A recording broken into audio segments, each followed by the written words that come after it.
This program contains graphic material, including offensive language. Viewer discretion is advised. They've blazed a bloody trail. They put the fear of God in people. The on, and we need to go strap up. They're a mob-like gang of killers.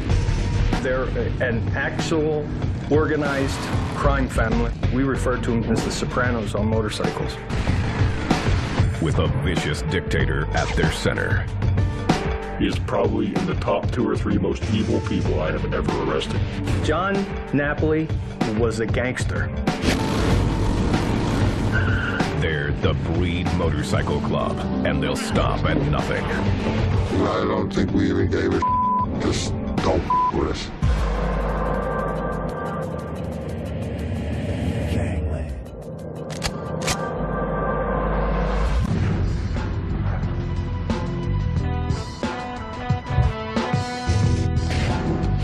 Philadelphia, Pennsylvania. The cradle of liberty is the nation's 6th largest city. Its nickname, the City of Brotherly Love, suggests kindness and a generous spirit. But this otherwise peaceful city has a major problem. Outlaw biker gangs. The Warlocks, the Pagans, and even the notorious Hell's Angels all wreak havoc here.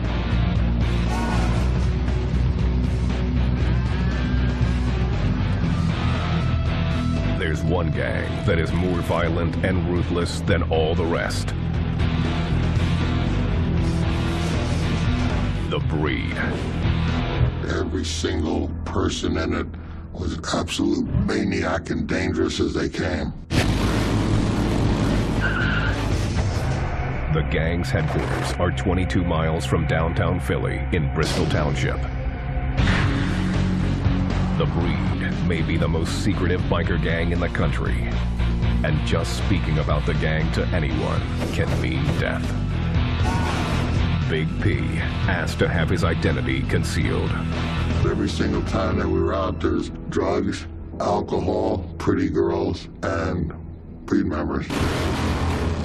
It's just a combination that usually results into something bad for somebody. Big P was just back from Vietnam when he joined the gang in 1971. Most of the time he ran into people that had something bad to say about the Vietnam War, and I was the bad guy.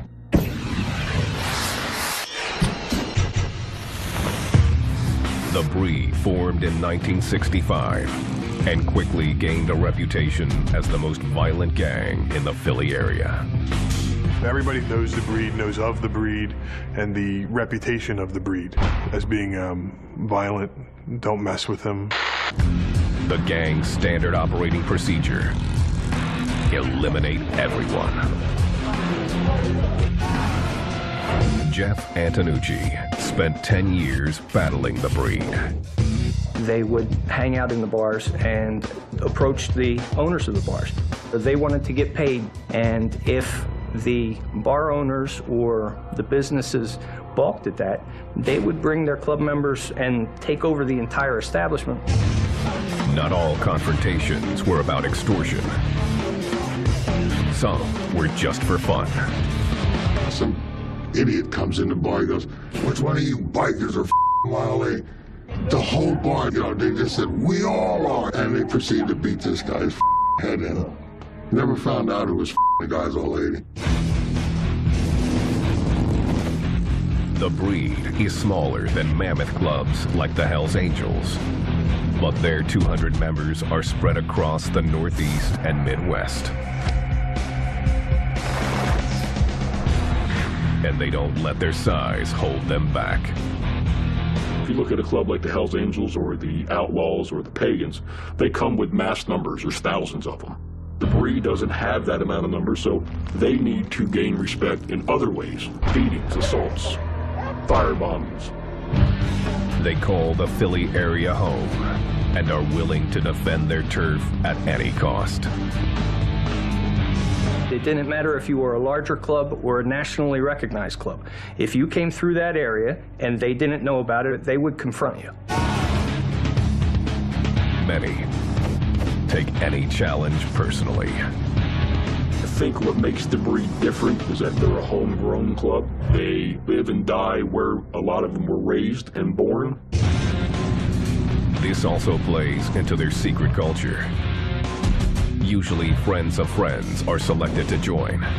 If you look at that whole club, they're all pretty tight-knit. Nobody's really from far away. Smokey asked to have his identity concealed. He'd always wanted to be a biker. If I was going to join a club, it was going to be the Hells Angels because, you know, growing up, you always heard of the Hells Angels. The Hells Angels, that's what I wanted. Smokey changed his mind about joining the Angels shortly after he opened his own motorcycle shop. The day I opened the shop might have been the worst day of my life, actually. It was the day Smokey met the leader of the breed.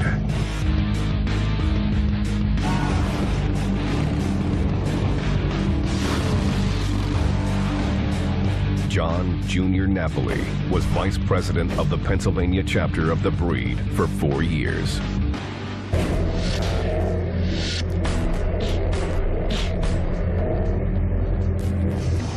He come down to my shop, said, I heard you're joining the Hells Angels. And I said, it doesn't matter who I join. He goes, well, you're not going to join the Hells Angels and have a business in my area.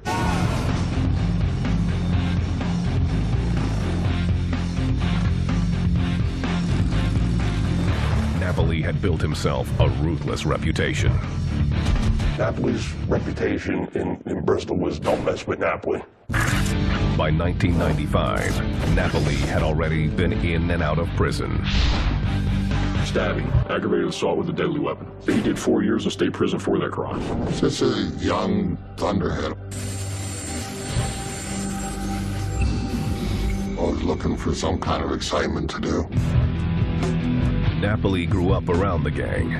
His dad, Harry, was an original member. But John was a different type of biker. He doesn't have the typical biker persona. He's not tattooed. He doesn't have a long beard. He doesn't have a ponytail. And he very rarely rode a motorcycle. But Napoli's ambition made him a force to be reckoned with. I think John Napoli wanted to be more of a mobster than a biker. The breed gave him the mechanism and the tool and the backing to do what he wanted to do. Napoli wanted absolute power. As soon as he became a member of the breed, he started angling to be a chapter president. John Napoli increased the levels of violence greatly, and that many of his actions were done to put that message out that the breed should be feared. He started taking substantial steps toward that. He was involved in a couple vicious assaults on civilians. Kirk Schwartz asked to have his identity concealed. He ran it like a mobster by insulating himself and isolating himself. If you look back at the mafia cases of the past century, they were typically the same. There was a method to Napoli's madness. He wanted the breed to take control of crystal meth trafficking in North Philly. They were already selling in Bristol, but Junior saw the opportunity to make millions. To do it, he would take out anyone who stood in his way.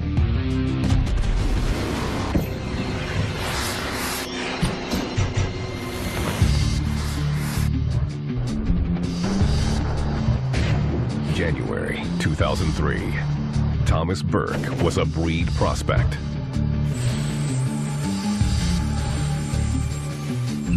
As a recruit, he had to follow the orders of full members or risk their wrath.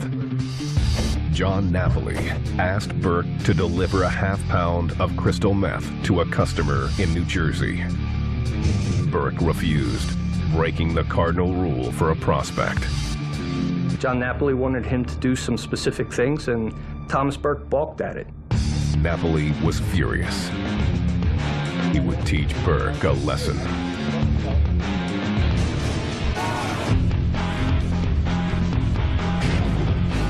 March 8th.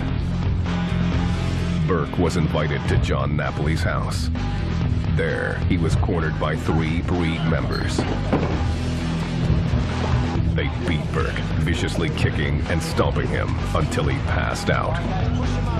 He woke back up, he tried to regain his composure, and at that time, Napoli attacked him again with a cordless drill and began putting drywall screws in his arm. Burke passed out again. Then, Napoli took it one step further. He doused Burke with lighter fluid. Then, he took out a lighter. He was going to set him on fire inside his own house until he was stopped by one of the other members who said, "John, you're going to burn your own house down." And that's the only thing that prevented that. Burke barely survived the attack, but he refused to file charges, fearing for his life. Napoli had thrown down the gauntlet. It was either his way or a vicious beating. I think they were so loyal because they feared him. They saw what John Napoli was capable of. They did not want to be on the receiving end of what John Napoli was capable of giving them.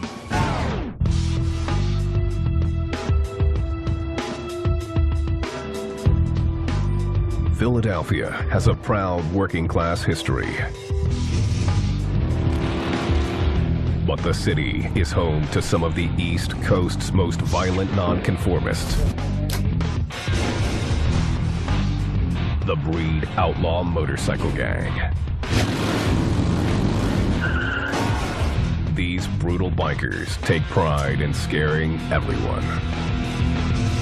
They put the fear of God in people, and that's what they did. They terrorized. They terrorized. Intimidation has been integral to the gang from the beginning.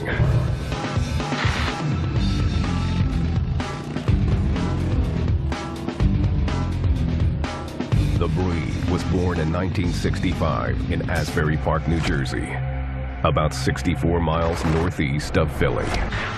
If you talk to the Breed members, they're just a bunch of motorcycle enthusiasts who don't necessarily conform to society. If you look at it from an law enforcement standpoint, they were an organized group of vicious people, and anybody who stood in their way, they would confront them and use violence. One of their founding members was Salvatore Diulio, also known as the Old Man.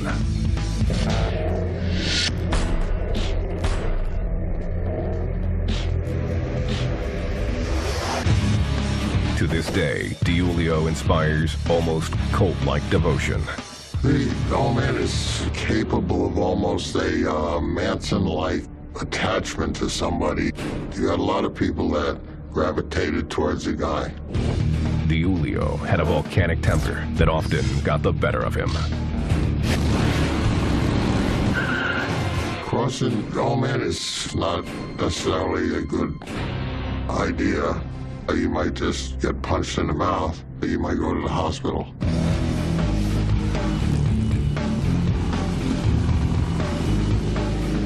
By 1971, the Breed had grown to 1,500 members, and Diulio was officially made the national president. The gang embraced the outlaw image, riding Harleys and fighting wherever they went.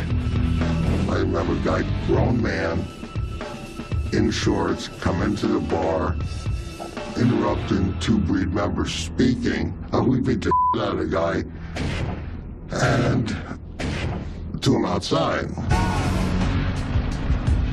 The Breed also sold and used methamphetamine. We're making money, we're having a good time, and we're certainly whacked out of our minds. You could party, drink, keep partying, drink, do some more partying, drink, as long as you pretty much wanted to.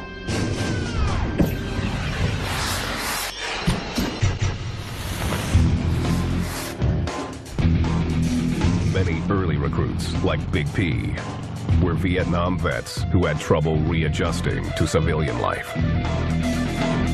The lifestyle is really boiled down to that. We're just not going to take any They had expanded beyond Jersey and established 13 chapters.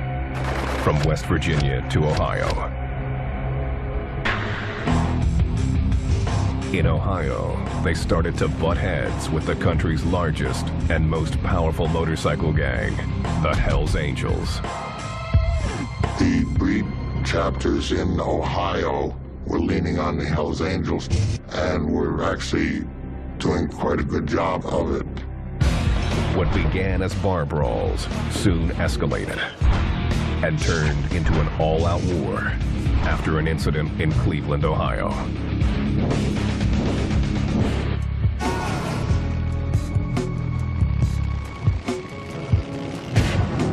March 7th, 1971. About 150 breed members and 24 Hells Angels showed up to the 4th annual Motorcycle Custom and Trade Show. The Angels prepared for the inevitable battle. They knew that the breed was going to be there in force. They came in the night before, and behind the stage put all sorts of weapons, guns, clubs, knives. When the breed showed up the next day, security wouldn't let them in with weapons. The Hells Angels were very smart about it. They set the breed up and cornered them. The battle was brutal. It lasted just 2 minutes, but 4 breed members and 1 Hells Angel lay dead. 2 other members of the breed were castrated by the Angels during the melee. The battle was the bloodiest in biker history, and the war wasn't over. We're now formally at war with the Hells Angels. The shit's on, and we need to go strap up.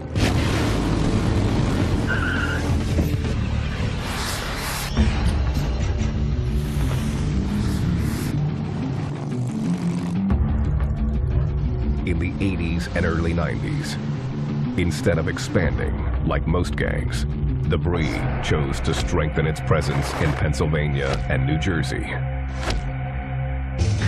They did so through an unprecedented campaign of violence. At one point, about 35 members of the gang walked into the Blue Fountain Diner, and they confronted a gentleman inside, asked him if he was enjoying his breakfast, and then began beating on him and broke a beer bottle over his head. 2 off-duty policemen were also severely beaten during the brawl. Police weren't the only targets.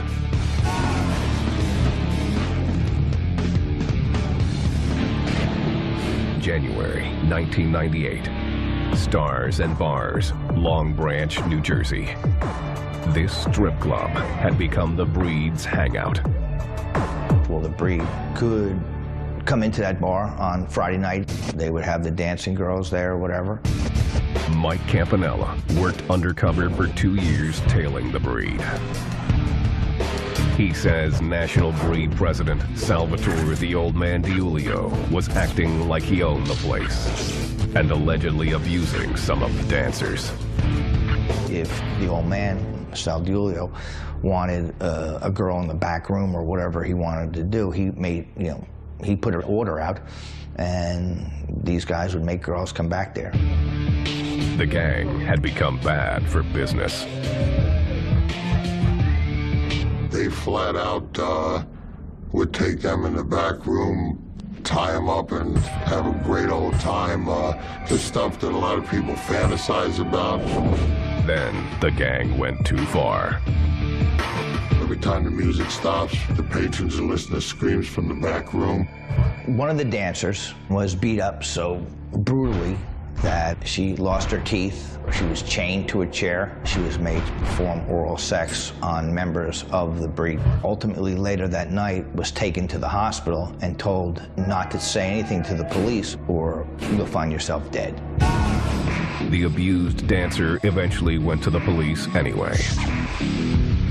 The old man and 4 other breed members were arrested and charged with sexual assault. In the end, 1 breed member pled guilty. The old man and 3 other breed members were never tried for sexual assault.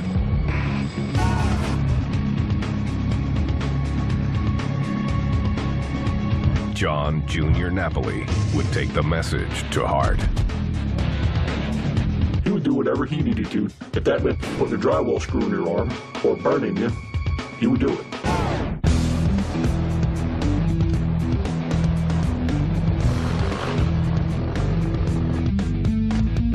Philadelphia, Pennsylvania.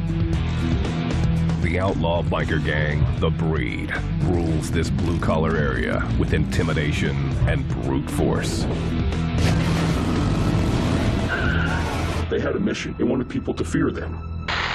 To gain that fear, Breed members operate as a unified force.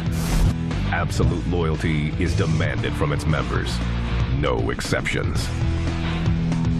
They stand beside each other through thick and thin. It doesn't matter if you're in a fist fight or a knife fight or a gunfight, they expect you to stand next to each other.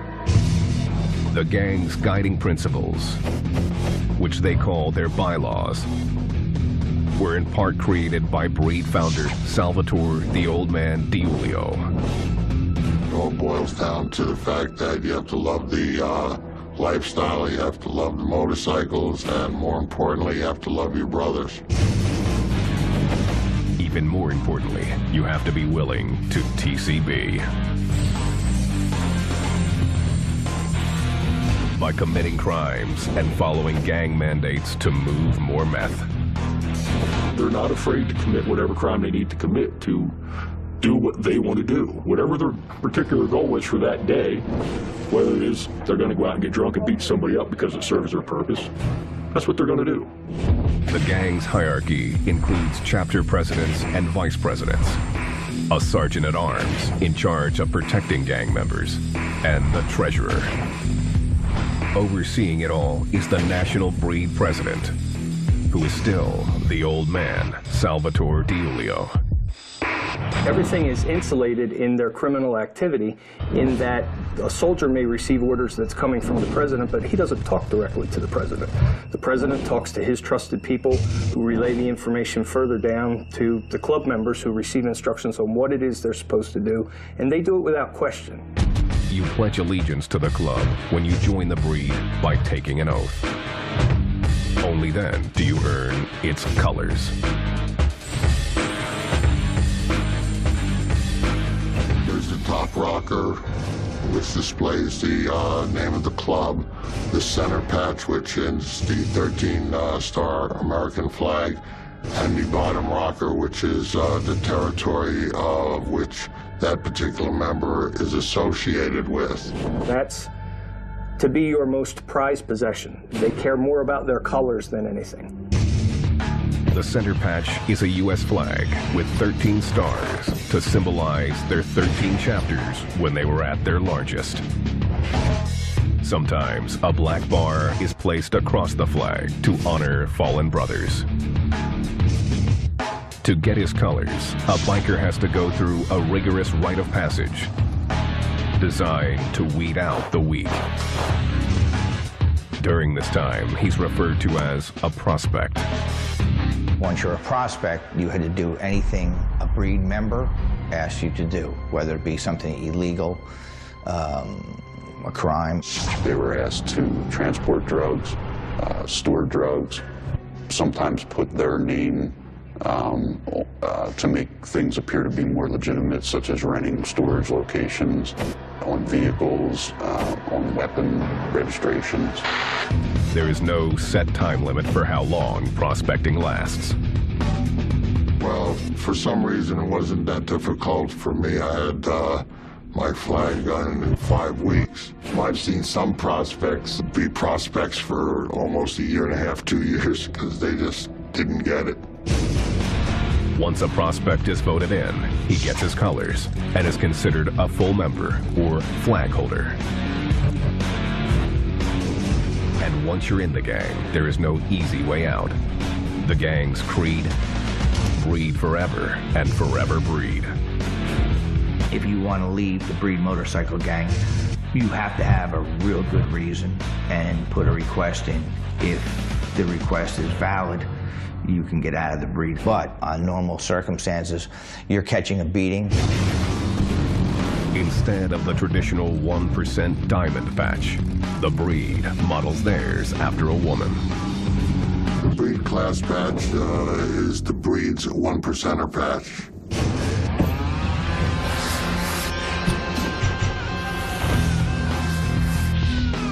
The gang refers to women as old ladies and thinks of them as property. A lot of the old ladies would wear a designation that says that I'm the property of Junior or I'm the property of Kicker. If a particular woman is wearing a belt or a patch, that she's the particular property of a particular club member, the other club members know to leave her alone. Anybody else is fair game. The breed's children wear patches too. Your kids, they actually have product patches. And so somebody says, whose child is that running by? Oh, that's Steve's, because it says product of Steve. So they say, well, hey Steve, you want to get over here and get your f***ing kid out of here?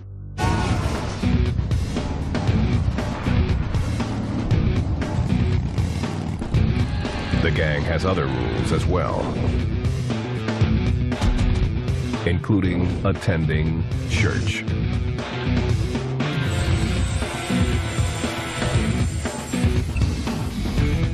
Church takes place at the gang's clubhouse.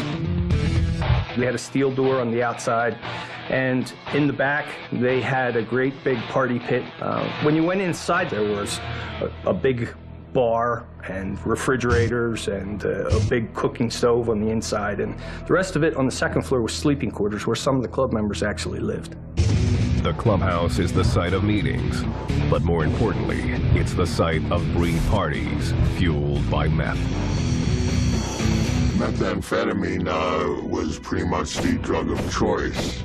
It got you up and partying. You could get drunk, do a line of crank, start drinking all over again. Could go on for 3, 4, 5 days. Not only do breed members use meth, they also sell it to finance their operation.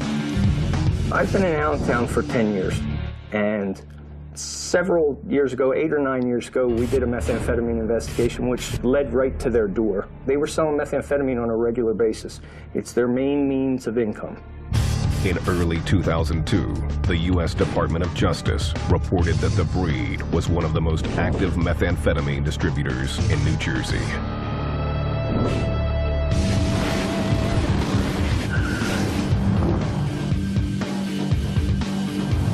By 2003, the breed were making enough money that they were more profitable than gangs twice and 3 times their size.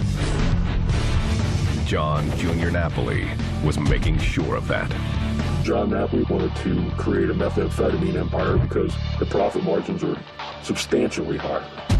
John Napoli was in the right time and the right place to become the king of crystal meth.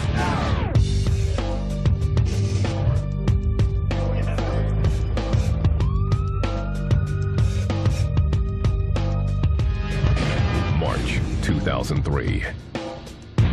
In the Philly area, John Jr. Napoli was gunning to be president of the breed's Pennsylvania chapter. John Napoli was a gangster. There was never a single issue of remorse or anything heartfelt or anything repentant about him. He had built a reputation on violence. Napoli nearly killed Thomas Burke, a breed prospect, for refusing to do a crystal meth delivery. Now he wanted to take out the Pennsylvania chapter's sitting president, James Graber. Napoli didn't like the way Graber ran the club. Graber wasn't about the violence and the mass methamphetamine trafficking that Napoli was undertaking. They had different philosophies about the breed and what it stood for.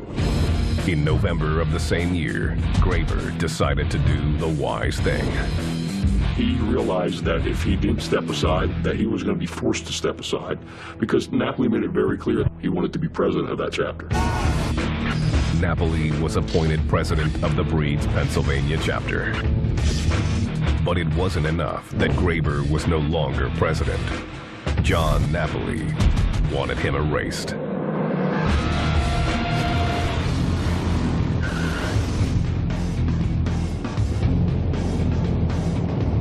November 24th, 2005. Under the guise of a meeting, Napoli and several other breed members lured Graber to the gang's headquarters.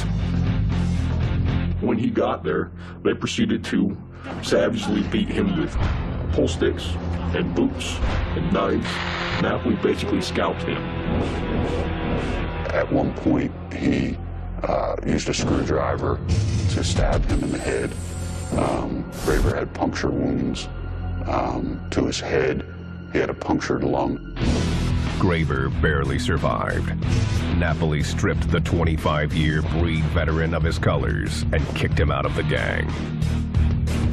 I've been around a lot of things and a lot of clubs and never seen just the brutality of what he does.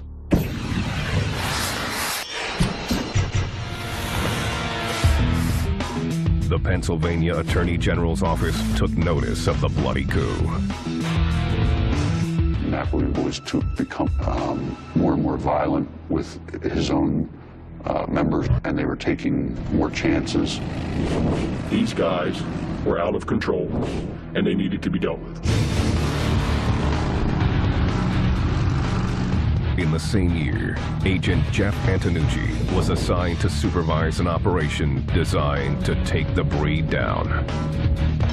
Since the breed's victims were usually too afraid to testify against them, authorities decided to nail the gang for their methamphetamine activities. But they knew it wouldn't happen overnight. Our operation was officially titled Breed on a Wire. Napoli revealed his lust for violence through wiretapped conversations. You don't get to my tattoo shop and cover it up. I don't give a who we got in that club. I'm gonna cut his arm off, all right? Napoli was usually very careful about how he ran his operation, but the state attorney general was onto him. It was all about insulating themselves. John Napoli got to a point where he believed that if he didn't touch the methamphetamine, if he didn't handle it, he was isolated, and prosecution of him was going to be that much more difficult. After a few months, authorities started making progress. They identified Napoli's most trusted foot soldier. His club name was Tattoo Billy, and he was actually working his way quickly up the ladder of the club. He looked like, at the time during our investigation, he was next in line to be vice president of the club. And he took his instructions from John Napoli. Tattoo Billy, by all accounts, he was John Napoli's right-hand man.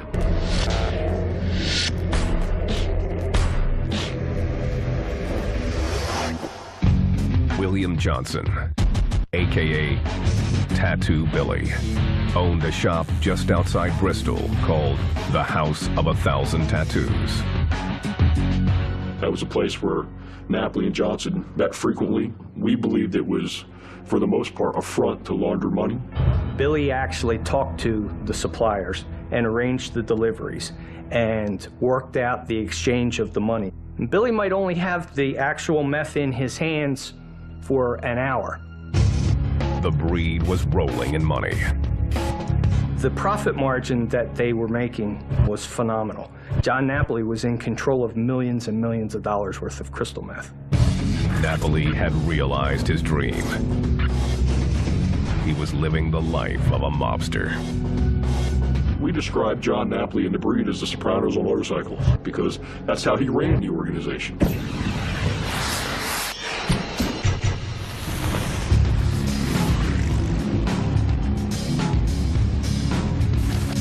The case was coming together, but authorities knew they needed an informant willing to testify. They saw the chance to make it happen in 2005. That's when life changed.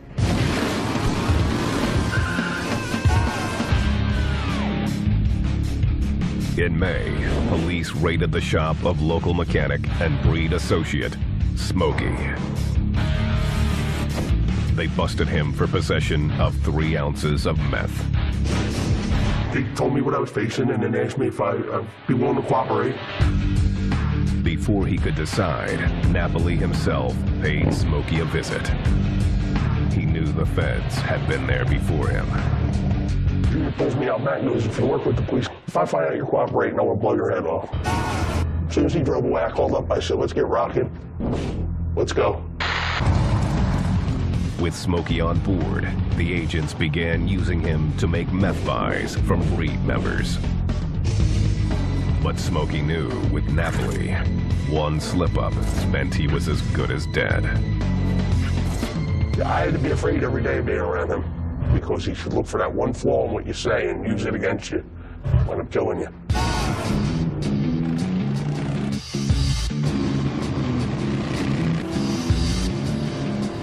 Just months into the investigation, authorities got a critical break.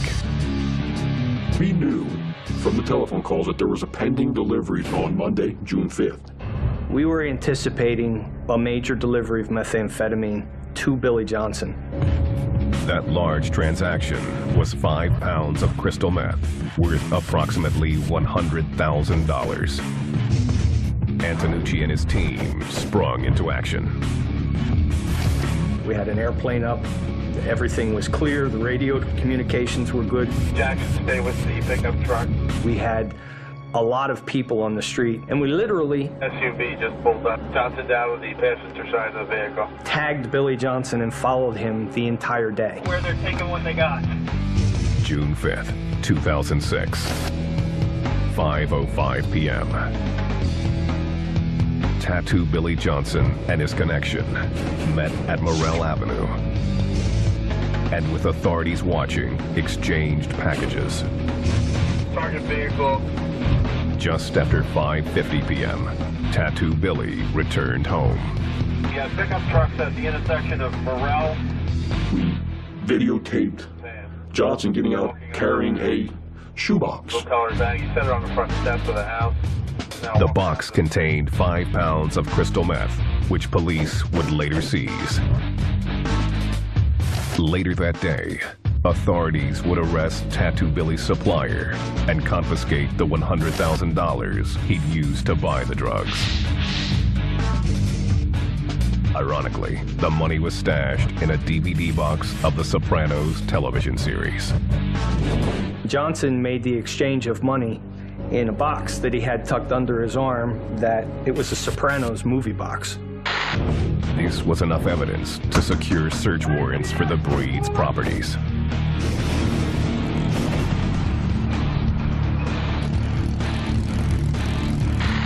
When John Napoli heard about the raids, he was furious. He knew that there had to be a snitch and immediately suspected an inside job. Napoli summoned Smokey to his home. Fearing he was a suspect, Smokey called the authorities. I said, look, he wants me to come down there. And they're like, no, don't go down there. I said, dude, if I show up, they're not going to think I had enough balls to show up there and do it.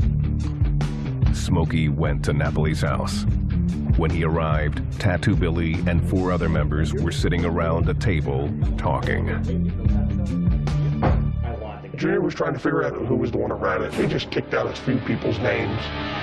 Smokey's life hung in the balance. And I had to sit across the table knowing that these guys, I know they'd kill me in a minute.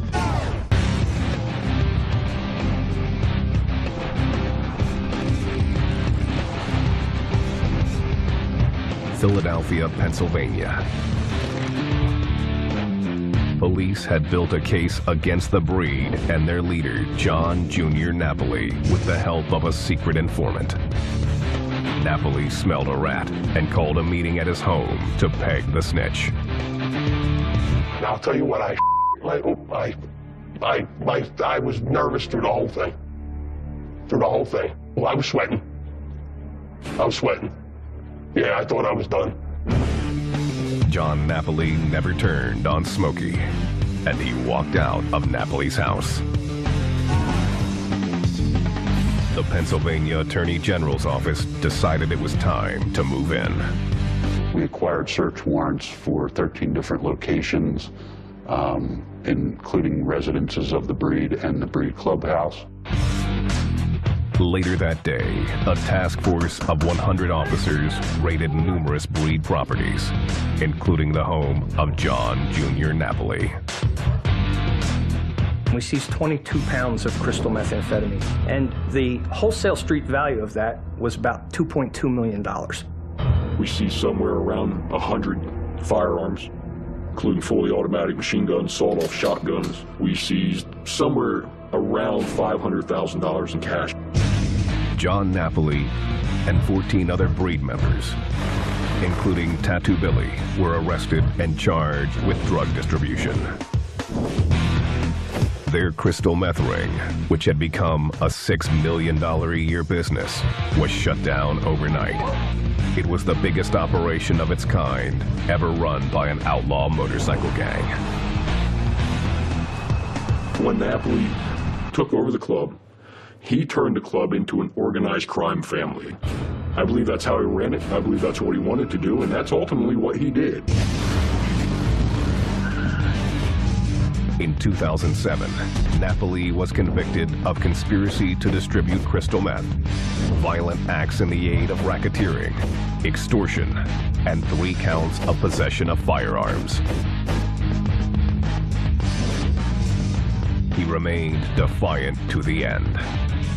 The judge who was about to sentence him asked him if he had any words, and John stood up and looked the judge square in the eyes and said, "I got nothing to say to you." Of the 15 breed members sentenced, Napoli received the stiffest punishment, 36 years in prison.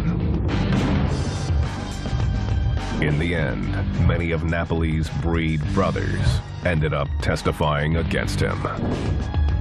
John Napoli's ultimate downfall was his own ego. I don't think Napoli ever got the fact or the true meaning of what bikers were all about. He didn't support the brotherhood and treat those guys like they were a family.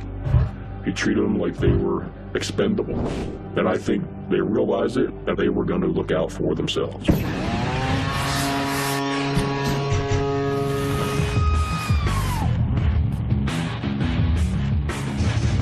The last breed member standing was the national president, Salvatore "the Old Man" DiIulio. Many say he still has a hand in running the gang. The old man runs everything. The old man runs everything. Everything goes by the old man. You know, whatever it is, it goes by him. That's what I know. He's held the position for nearly 40 years. But many others have walked away. Big P says the gang's best days are in the past. Half of the breed's ex-members are in other motorcycle clubs now, and all you have left are the hardcore drug addicts and people that are still entranced by DiIulio. Big P thinks there's only one way for the gang to change its fortunes. Probably have to get rid of the old man. I mean, if they were going to do that, but the future's already, you know, unfolding for the breed.